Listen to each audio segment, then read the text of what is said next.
you think you're going to want to open a bottle of champagne on the day you sell. And he goes, no, you're going to want to watch movies and cry. Always balance process with creativity. As you're building processes, make room for a sense of autonomy in the individuals that are implementing or executing those processes. The thing I became most opinionated about is that when you put a process in place, whether that's a process around product, it needs to be a process that can be broken in a way that's sustainable. What else is there that we should have talked about but didn't? We didn't talk about vanity metrics, and there are a lot of things that outwardly and actually even inwardly can make it feel like your company is doing really well. And definitely celebrate those successes when you have a lot of customers and a lot of demand, but those are also the times that you need to be. Welcome back, everyone, to a new episode of Business Unbound. Every week, I sit down with exceptional practitioners who share how they think about the most consequential matters in their domain. You get the frameworks, the mental models that took them decades to build in one conversation. I'm your host, Florian Hof. Today, I'm joined by Lisa Chamberlain. Lisa is a growth executive, operator, and entrepreneur. Over the past, 2 decades, she has worked with large enterprises such as Thomson Reuters, as well as smaller growth companies. Her work includes domains such as sales, customer success, product, operations, growth, acquisition, the list goes on, private equity transition, and board-level leadership. In today's conversation, Lisa and I discuss what separates leaders who keep growing from leaders who get stuck. We'll explore how to make better decisions across functions, protect customer trust, and build the mindset required for sustainable success. This is Business Unbound. Let's dive in. Lisa Chamberlain, welcome to Business Unbound. Thank you for having me and for dating me in that intro with the 2 decades. I appreciate it. Well, and it is a long list of experience that you have under your belt. I find that impressive and exciting at the same time. But perhaps for our audience members, Lisa, what are you focused on professionally right now most of the time? Well, I've been the last year in a very big transition period for me. So after a long stint at the company I co-founded, we exited to private equity at the end of 2022, and I stayed on in a leadership role for the first 3 years post-acquisition. And I stepped down from that role last June. I still serve on the board, but I've spent the last year now getting to advise in other companies that were in similar stages to the company that I exited. And so it's been a really fun opportunity to get into other industries, mostly still in SaaS and technology. My focus has been B2B, but just get to know different leaders and different industries in the last year. And I found your background very interesting, and especially looking across the different roles that you've held. Can you perhaps think about what most shaped the way how you see business success and leadership, perhaps even in that combination? That's such a great question. I think what's shaped me the most is this first acquisition I went to. So I started as employee number 5 at a startup in Seattle here. I was actually working 3 jobs and at a coffee shop when the founder was one of my customers. And so he hired me to run the customer support team. And through that experience of sort of bootstrapping this organization, growing rapidly, and then getting acquired by Thomson Reuters, I learned sort of the pros of being in a smaller, nimble organization where I can walk, there's a bug in the system and I can walk over to the engineering manager's office and troubleshoot an issue in real time. There's so many advantages to that. To the pros of working in a large corporation like Thomson Reuters, where there's a lot of structure and there's a playbook and you know what's expected. And I think that was so important for me to experience both of those in my career to really form my own opinion and my own style about what I can take from both of those environments and apply to my business. And would you be able to make this perhaps a little bit more specific? And just being curious, you explained those 2 words. So what exactly did this teach you? Yeah, well, it taught me a lot, so you might have to cut me off. But to be really specific, and especially for the listeners who might be struggling as they scale a business, whether they're somebody that is in a management position with an existing company or is running their own business, I think the constant question is where do I take time to put in processes and procedures? And where do I put those processes and procedures in versus where do I continue to move fast? Because when you're scaling quickly, those processes all become outdated sometimes before you can even implement them fully because things are changing so fast. And the thing I became, I think, most opinionated about is that when you put a process in place, whether that's a process around product or around your sales funnel or around your customer success model, it needs to be a process that can be broken in a way that's sustainable. And so it's almost, you know what, I'm going to botch this, but there's a Winston Churchill quote that's about, always having a plan, but not sticking to the plan. And it's almost like when you go on a trip and you have an itinerary, but you're not so attached to the itinerary that you're not leaving room for a little bit of magic. And I think that's the same in business. And to give you a really granular example, and this is taking it all the way down to the micro level, let's say your sales team, there's a process for how you package and price your products. And your sales team has that product and packaging, you've put that in place. You need to have some little tool that you can give the salesperson to break that process, some little bit of liberty that they can do without being a manager. So for example, I might tell my sales team, here's the standard pricing and packaging, but you can discount up to 5% at your own discretion. Mhm. And again, that's a hyper micro example, but you ask for specific examples where you're keeping some sort of autonomy at all levels of your organization to have some creative liberties in how they're serving the customer. And you're not, as a leader, chasing around all these nuances and exceptions to the rules and the processes or having to rebuild an entire process because it doesn't have room to expand or to have nimbleness. This is interesting. And can you perhaps compare this or put it into perspective when you think about your time at Thomson Reuters? Was there the same deliberation? I'll tell you. Okay, so Learn Live, small company, almost no standard pricing and packaging, right? The sales team can, I mean, this is a dramatization, but when we first started, they can really do whatever they want to close the deal. And then what happens is, gosh, they did whatever they want. All customers are on different pricing. You're trying to get contracts to align everywhere. It gets messy down the line. We all know that. But you got to do what you got to do sometimes in the beginning. And then the other extreme, being at Thomson Reuters in a corporation, I have to, even as a leader in the company, I have to talk to 4 different people and get all these levels of approval to give a small discount out on a deal. And suddenly I risk losing the deal, not because the product isn't good enough or not because it's not a good fit with the customer, but because I just can't respond fast enough to get them the pricing that they need. And so you have these 2 extremes, no process, not scalable, to so rigid that a competitor is going to beat you because they can be more speedy and just getting a small discount. And so I think that's where I've sort of arrived with this. You got to have some balance. And I think even a large company can put that balance into the processes and procedures that they have. So there's some autonomy. Lisa, I want to start diving into the main theme of our conversation for today and really explore this revenue and growth perspective that you have earned over the course of your career. And to get us started, I would make the hypothesis that as leaders become more senior and the organization grows, the leaders, they have to, stop seeing the business through only one lens, for example, a sales lens or a product lens or a customer lens, but rather take one step back and see the organization as a whole. So when you look at a business, when you come in an advisory capacity, how do you start forming a view of what is actually happening in this organization? Okay, before I answer that question, I just want to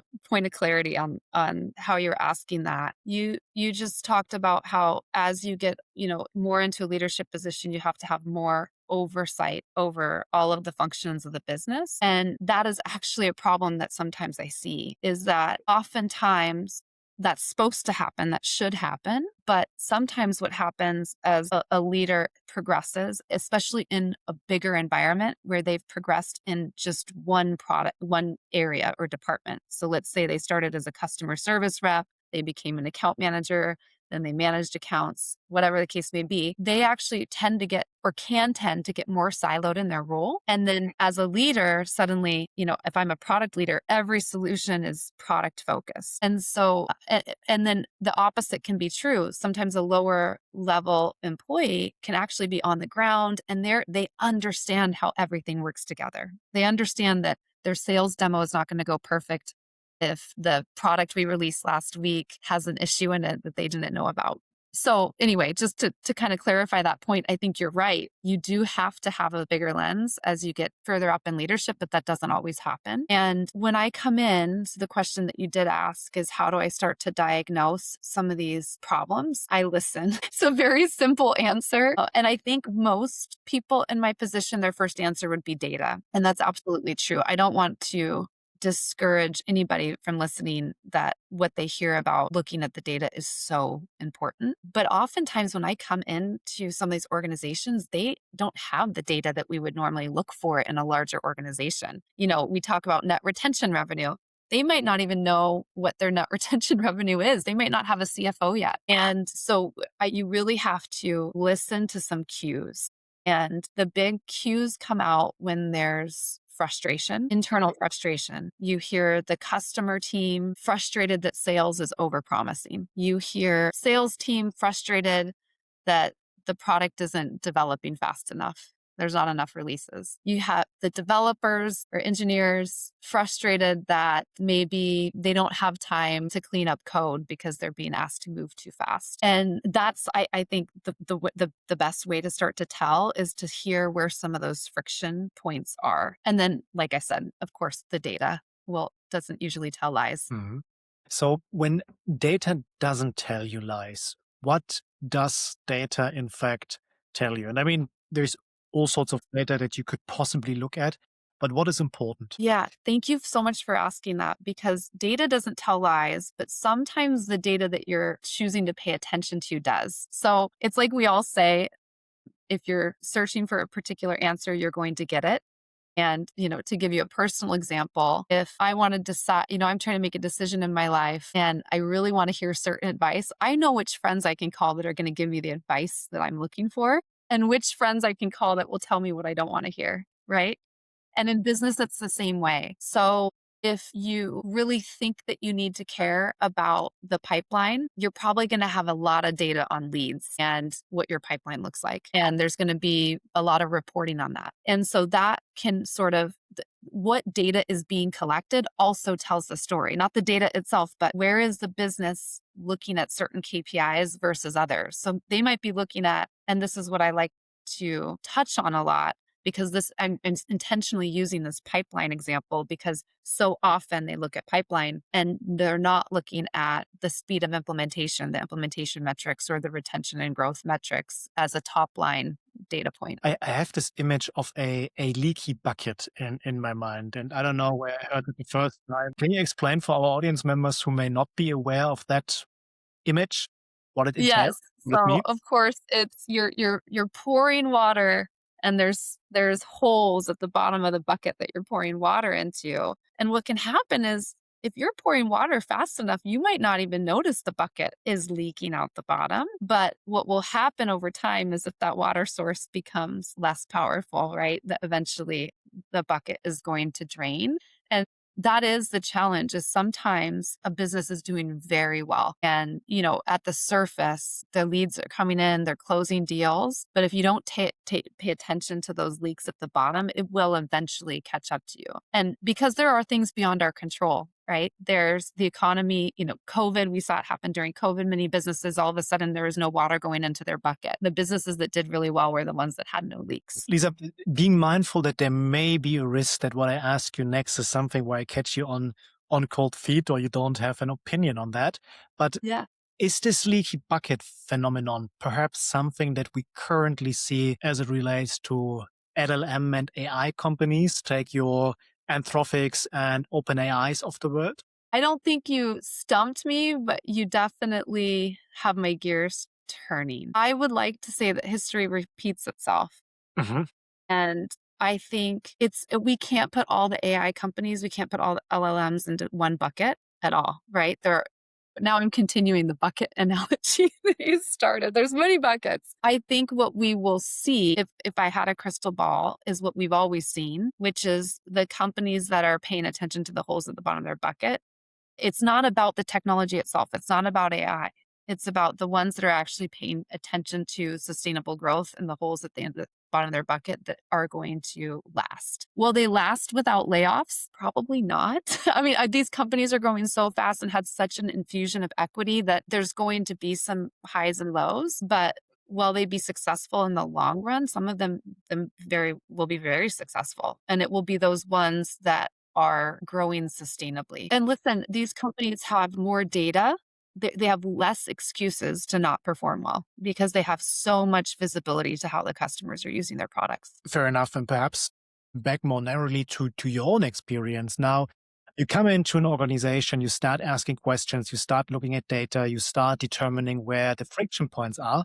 And let's just assume that you now determined that there is a leaky bucket. When you're the leader of that organization, a CEO, a member of the executive team, what do you do about it? Where do you start? Yeah. Well, first of all, I've noticed something different coming from just in the last year, coming from more outsider's perspective than from inside the organization. And one of two things I'm noticing, they're either very aware of where the leaks are already intuitively, like in the first day that I speak to the leaders, they can tell me exactly where the problems are. They just need assistance, and they might even be very capable of fixing the problems, but they just don't have the time. And so it's just making that a priority to fix the bucket, the leaks. Or they're completely blind to the problem because the problem is starting with them. So all of us as leaders, whatever positive attributes we have is going to be infused into the business, especially as a founder. And also whatever your weaknesses are going to be infused into the business. And those can be very difficult to see. And so I see both of those things often happening when I come into a business. Can you perhaps share a concrete example where you have been in this situation and what you actually did about it? How you approached it? Yeah. So one, and I won't use this specific company as an example, but I had a company that I went in and the founder was saying, everybody loves our product. Everybody loves our product. We don't have a product problem at all. It's wonderful. The product is great. We have a great ICP. You don't need to focus on product. The problem is in CS and sales. And I said, okay, well, that's actually CS and sales is my sweet spot anyway. I'm going to focus over there. But actually what I discovered is that there was nothing wrong with the product per se, but really there was an unclear ICP. What is And it ICP? was ideal customer profile. So that's where the customer, for the audience members that don't know, it's something that's really paid attention to when you first build a company. You're building the right product for the right customer. And sometimes companies will pay less attention to it, or their ICP will become watered down as they grow. And this is exactly what happened in this particular company, but the founder was unaware. And the reason the founder was unaware is because everybody didn't love the product. Everybody loved the founder. And so when the customers were talking to the founder, he knew exactly what to say because he knew the business or he knew that industry so well, the business so well. And early on in the company days, he could go to product and engineering and they would build exactly what the customer wanted. So it was easy to have a very clear ICP. So he still had this in his head as the company was growing, that our product is great. Everybody loves our product. Well, what was really happening when I got in there and started to peel back the onion is some of the original customers that were taking up a lot of the balance sheet too, in terms of like unequal weighting of revenue. We're pretty happy with the product. They had a good relationship with the founder still. He was still attending their business reviews. The product was really built according to their whims. And so they were happy. But the customers that they had brought on recently were not happy with the product. And the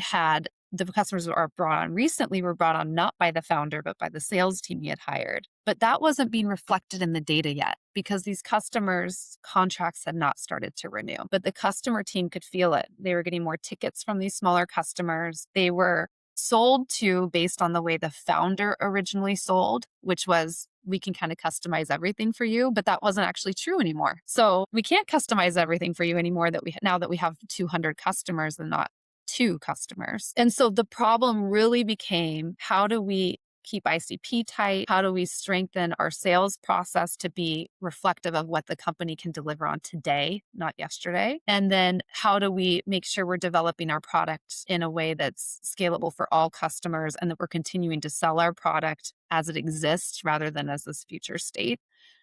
And that's where the work started. I think this is a helpful example. And perhaps let's take half a step back. If we had to put this cross industry, not specifically limited to technology or software, what could our audience members universally take away from the lessons learned? Yeah, that's a good. I'm trying to think of an analogy that's not specific. And I don't think this example is necessarily specific to tech, but I'm talking about product and engineering.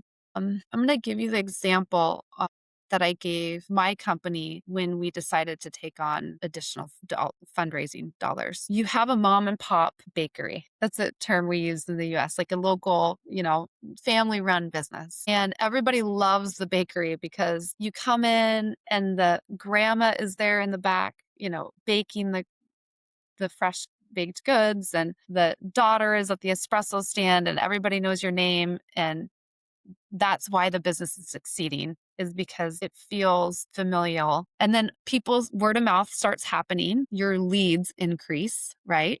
Suddenly everybody's coming to your bakery because it's so good. Well, now the line's out the door and you've had to hire a bunch of people from the local high school to help you on after school hours. And you've had to, now grandma can't sustain the bakery. So she's had to hire some people to help her bake the goods. They could get their coffee in 5 minutes before. Now they have to wait 10 because the line is so long. And then you have a decision to make, right? And the decision is, do we open up another location? Do we change our business model? Do we start to sell less things so we can have more control over the customer experience? What do we do here? Because what made us successful in the beginning is not making us successful for the next round. And I think that's hopefully translates to the audience. I think everybody understands what it can feel like as a customer to have this bakery that you love that suddenly becomes corporate. If we stick a little bit with the example and use this a little bit as an archetype, this particular CEO, his company was growing, and I would argue that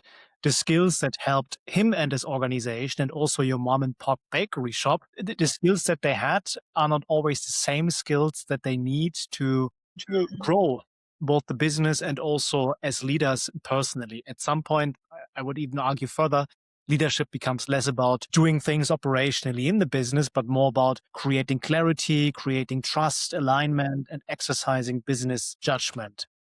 I'm curious, Lisa, how has your own thinking in this regard evolved over time? I don't know that I can speak directly to how it's evolved over time. I'm trying to recall, what my answer to that question would have been Mhm. 6 years ago. I maybe would have said something like, you have to trust others and bring others into the organization. And that's certainly true. You need to bring, there's that, age old adage that's, you got to hire people smarter than you, right? But that is not the whole truth.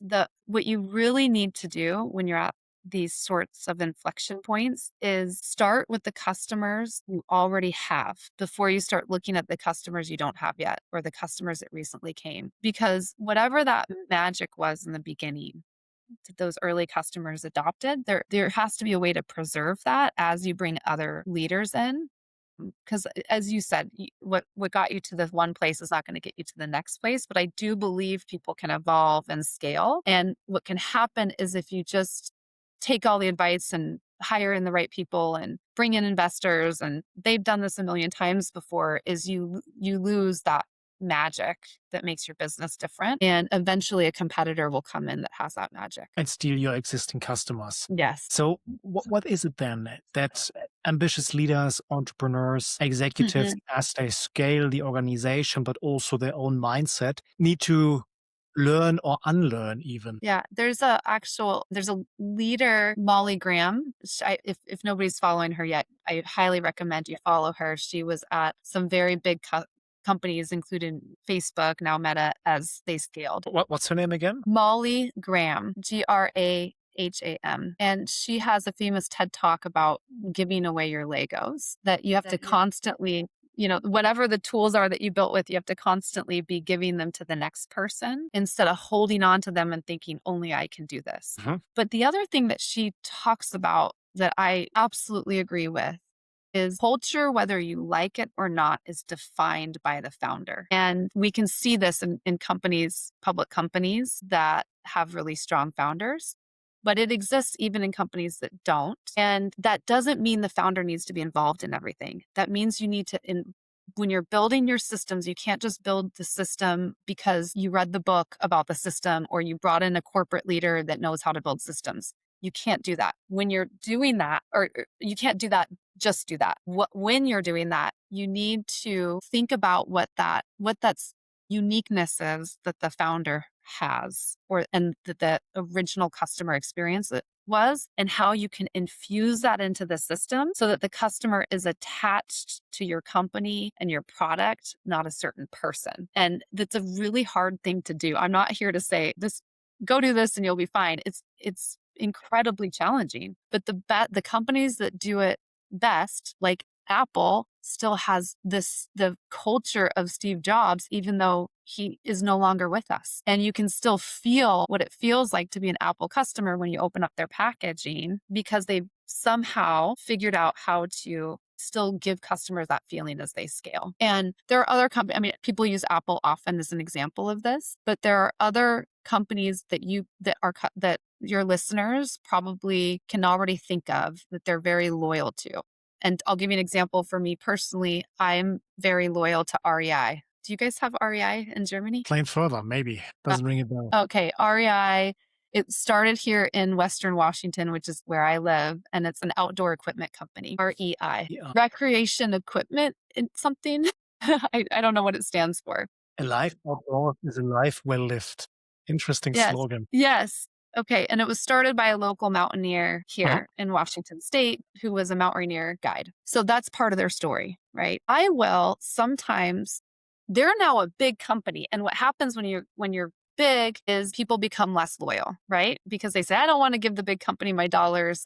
I can get that way too. We all can get that way, especially as Americans, which is funny because we have so many big corporations, but that we also want to give them the finger. So I will sometimes see something that I want to buy because I do a lot of outdoor things. And I will save my money and instead spend it at REI as a customer. Why do I do that? I do that because I get incredible membership. I get a dividend each year on the money that I purchase. So I have money back to me when I buy from them. I do that because their return policy is so good. I could go out and backpack for 3 days and beat up a piece of equipment and hate the piece of equipment, but I'm stuck with it because I'm out in the woods, and I can come back and return it and they'll accept my return. And I could go on with the reasons. So they've also, like Apple, figured out a way as they grow to keep that customer experience and infuse that culture. And they do it with specific things. Apple does it with their packaging. REI does it with their return policy as a very concrete example. And so, like I said earlier, as you're building these systems and processes, what are the systems and processes that reflect that initial founder customer experience that you want infused as the company grows? You've been part of a founding team at your own startup company, so I'm certain that you've lived through firsthand what it's like defining a culture from the outset, and then private equity came and took you over. You agreed to that. How does private equity think about preserving founder magic? How do they go about it? Well, they don't all go about it the same. And I can tell you, and I'm still on the board and still working with this private equity company that we sold our company to. So I am biased, but we were very careful. There are many different styles of private equity, and we like to talk about PE as sort of a little bit of a bad guy, that they're playing with monopoly money. And there's those players out there where they buy a company, they have a playbook, and it can be a very frustrating experience as a founder because the folks that are telling you how to run your business have gone to all the business schools. They've seen a lot of businesses, but they've never had to borrow money to make payroll. They've never, like, a lot of them have not ever had that experience of you're building a business and suddenly now your employees are having babies and you're responsible for people's families and you made promises to your customers and you have to keep those customers because they were so just ready to go with you on this journey in the beginning. And so it can be really hard when you bring in private equity to have these folks that don't have that heart experience tell you what to do. But there are a lot of private equity companies that don't just come in and run a playbook. There are a lot of private equity companies that do recognize that magic I talked about in the founder experience. And we were fortunate to find a private equity investor that was able to preserve that. And we did that by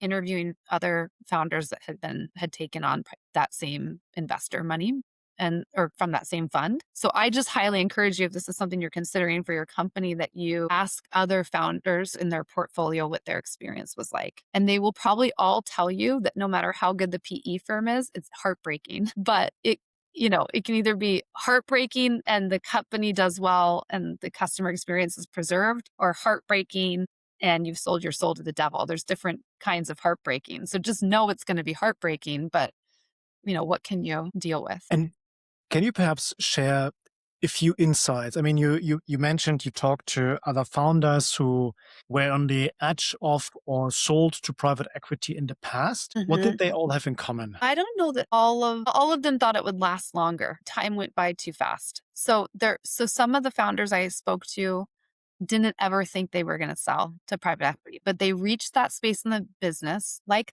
going back to that mom and pop example, where we either stay and we can't sustain this new pace of business, or we borrow money or take on investors so we can open up another location. And now there's more cooks in the kitchen, so to speak, running our business. And so some of the founders were like that. Never anticipated selling, but they got to an inflection point where that was the next best step. They always pictured having a buyout, and they had that sort of startup story that everybody wants to hear, where they get this big multiple. But still, when they got to that point, they're going, "It's over." That went by so fast it's so many comparisons to parenthood because it is your baby, and they might be 18 and they're acting like a jerk, and you're like kind of ready for them to leave, but you still don't want them to leave, or they could be a baby and you want them to stay, but regardless, they're still a baby that you're letting release into the world. And I think all the founders had that challenge in common, whether they were looking forward to that day initially or not. And how about the other side of this proverbial table, the private equity firms themselves? Yeah. What do you think the good ones do much better than others? Yeah. I'm going to go back to what I said in the beginning and say, listen. So now I've had the privilege of sitting on the board and evaluating potential companies to acquire in a PE-backed company. And it is a little bit when you're in the boardroom and you're looking at the market and you're figuring out potential acquisition targets, it is a little bit cold. You don't yet know the owner of the business or their customer. You might know their customer base if you're already in their industry, but it is a little bit cold. But once you're talking to a prospect, you're at a PE firm or you're on the board of a PE-backed company and you're talking to a prospective acquisition target, you really need to listen and not come in and pretend that all your playbooks worked. Over time, you will demonstrate to the company that the playbooks work, but the way that you implement the playbooks has to be unique to where they're at and what their magic is. Which then goes back, I assume, also to preserving the magic of the firm that, as a private equity company, you are interested in adding to your portfolio. That's right. That's right. Yeah, I'm trying to think. I mean, in 3 years ago, I was at the same crossroad. I didn't mention it to you in our pre-conversation, but I started a side hustle project, which ended up being an actual company, which got acquired by a private equity firm, a smaller one. And when you explained your thought process, I found it remarkably similar to what I also went through, although I didn't take the step to talk to other founders who were already in this firm's portfolio. But I very much listened to my gut feeling, and I thought about, could this be a partnership where I have trust in their abilities, and whether or not I think they are actually able to, do the equation 1 + 1 = 3. Thank you for sharing that example. That's such a one, and congratulations on that. That's such a wonderful example. And you mentioned a word that I'm surprised we haven't used yet, which is trust, Mhm. because that's really what we're talking about when we're talking about retention and scaling and keeping the customers happy and keeping the magic is are they going to trust that are the customers going to trust that they're having the experience, going to have a good experience? And are you trusting leadership, whether that be the people you hire or the people that you bring on, that you sell your company to? Do you trust that? And sometimes the control can get in your way. So you mentioned kind of intuitively trusting your gut. It's good. Yeah, I mean, probably similar to you. I spoke to different interested buyers once I made the decision, okay, I'm looking for a new home for what I've built. And there were individuals among them where I immediately thought, this is just not going to work. I don't trust Mhm. the intentions of this person or the capabilities of the Right. person.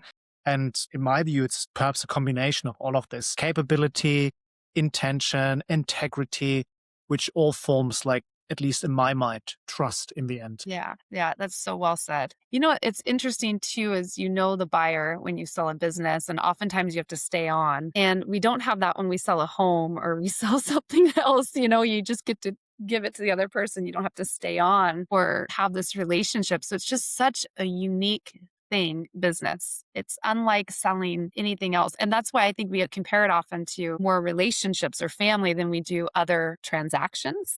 Yeah, should you have this experience also when you went through that where I'm getting ready to sell my house right now, and so I'm having this experience again where my house is in the best shape it's ever been. So you're ready to sell, but then you have to clean everything up. So if for those listeners that haven't been on either side of a M&A transaction, the due diligence process is hell. And you need to make sure all of your ducks are in order. And sometimes you can get to the end and you thought, wow, my business looks great. I did all the things, I took all the time to clean up all the things I never cleaned up before. Now I don't want to give it away. Yeah. I mean, in, in, Yeah. in my experience, I think it depends a lot on the scale and the level of implied professionalism, right? And my situation, it was in all fairness a small one, yet for me personally, an interesting one, right? If Mhm. I compare it to the work in my consulting domain, oftentimes we work on so much bigger transaction, and especially due diligence is super professional and Yeah. very time intensive. Whereas when I sold my company, of course, there was the diligence, but I not unregularly took the approach that I said, well, this is the data, do with it what you want. There isn't anything else. Yeah. Well, and you have a unique experience that you know what that other side looks like. So I'm sure your business was in great shape. And also the opposite can happen where that process is so exhausting that you're just ready to give it away. I spoke to a founder who had advised me before this private equity transaction. He said, you think you're going to want to open a bottle of champagne on the day you sell? And he goes, no, you're going to want to watch movies and cry. I thought this is a weird thing, for a grown man to say. And then I went through the experience and I thought, yeah, all I want to do is just, let my emotions go through me.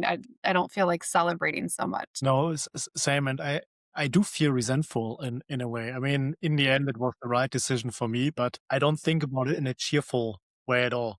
It's hard to. Yeah. You just have such an attachment to it, I'm sure. Now, Lisa, Mhm. we have covered quite a lot of ground so far. And if I asked you to distill our conversation into 2 or 3 or 4 key insights, what would those Mhm. be? It's interesting because I think the conversation went in a different way than I anticipated. So normally I would be leaving with some insights around specifically around customer in retention, and instead we focused a bit more on just this process of growing a company and potentially selling a company and what that looks like. So I think a couple main takeaways. One, always balance, process with creativity as you're building processes. Make room for a sense of autonomy in the individuals that are implementing or executing those processes so you can respond in a nimble way to your customers. The second takeaway I would emphasize is think of ways to preserve the magic and look at other companies that do it well. And your magic is going to be different, but you can kind of glean from others how they've worked to maintain that. And then the third is I'm gonna steal yours, Florian, because it was so beautifully said in like that trusting your gut. Data tells us a lot, but we also look at the data we want to see. And it's the same with scientific studies. Science is science, but we can look at, value some studies over others. So intuition is so important. And most founders and leaders have such good intuition. I know it when I talk to them. Sometimes they'll tell me the problems first thing, they know it intuitively. And so just remember that even if you're in a little bit over your head, go back to that intuition. What else is there that we should have talked about but didn't? We didn't talk about some of the, what do they call them? Vanity metrics. And there are a lot of things that outwardly and actually even inwardly can make it feel like your company is doing really well. And definitely celebrate those successes when you have a lot of customers and a lot of demand. But those are also the times that you need to be the most careful and diligent to preserve retention. And so I would just encourage you to stay disciplined on that, because there'll be times of feast and famine when it comes to new customer acquisition. And in times where the economy changes or there's something out of your control, you're really going to need to rely on customer loyalty to preserve your business. And so it's something that you should always be paying attention to, no matter how fast your business is growing. This is an interesting observation. Lisa, then let's start wrapping up our conversation for today. And we have a closing tradition on this podcast. And I'd like to ask you, what are you genuinely curious about right now that has nothing to do with your professional domain? That's such a good question. I study a lot of philosophy. I studied philosophy in school, and like in my free time, I like to read a lot of philosophical books. And it seems like history repeats itself. So I'm curious how that looks. You mentioned AI and this age that we're in, and some people think the world's ending. And when I look historically, there's always been the old people that think the world's ending. It's probably not. So I'm just curious how history is going to repeat itself in this next phase. And then for myself personally, I am going to be a very young empty nester. So I started having kids when I was 22, and my last one graduates next year. And so I'm curious and excited about being child free. Exciting times ahead. Yes. And is there someone or something that is inspiring you right now, like a leader, a book, an idea, or something else? Yeah, I mentioned Molly Graham. I'm definitely looking to her a lot. I appreciate the way that she communicates. Honestly, this might sound kind of cheesy, and now I'm realizing I already mentioned REI, but I'm really inspired by nature right now. I'm finding it even more important to get out and just be and go for walks and be in nature to kind of counter all of the technology I consume all the time. It's a constant source of inspiration. So I'm cheesy. Then, Lisa, I only have one closing question. If our audience members remember just one single thing from this conversation, one insight, one way of thinking differently, one action they should take, what would you want that to be? We're all humans solving human problems, and it's easy to listen to a business podcast and, go take notes and go try to implement. But you know what to do. You probably know what to do. If you can sit with it long enough and kind of reduce the noise and you have a problem in your business, you probably know how to solve it without a bunch of advice. Well, Lisa Chamberlain, then thank you for this conversation and for joining me on Business Unbound. Thank you so much. It's been a pleasure.